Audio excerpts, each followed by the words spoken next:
Au début, je n'étais qu'une graine, une toute petite graine verte, tombée d'un arbre, portée par le vent. J'attendais de pousser, de devenir grande. Bien installée, prête à prendre racine, je ne l'ai pas vu venir, ce maudit oiseau. D'un coup de bec, le moineau m'a choisi. Il voulait casser la graine, prendre un ver ou une fourmi, et c'est moi qui l'a pris. Picoré, avalé, c'est dans son ventre que je me suis envolée. Très haut dans le ciel, j'ai voyagé, mais je n'ai pas eu le temps de faire le tour du monde avant d'être semée. Très vite, je fus lâchée au gré d'un vent dans un petit paquet blanc. J'atterris chaudement vêtue entre deux champignons au pied de ces grands arbres dont je ne connaissais pas les noms.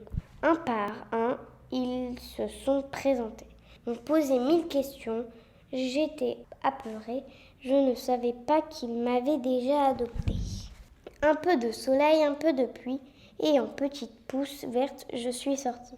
Cette forêt me donnait tant d'amour que je grandissais tous les jours. Elles étaient belles, mes jeunes feuilles, si fraîches, si tendres, si douces, qu'un escargot par envie crut bon de me prendre pour son radis.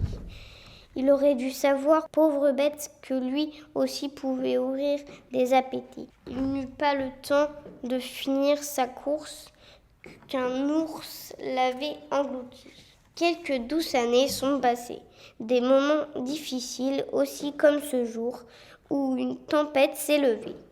Jeune arbre, j'étais terrorisée. Je ne savais pas dans quel sens me plier. Le grand chêne m'a protégée, rassurée dans ce tourment. Et pendant que je penchais dans le sens du vent, j'ai entendu un craquement.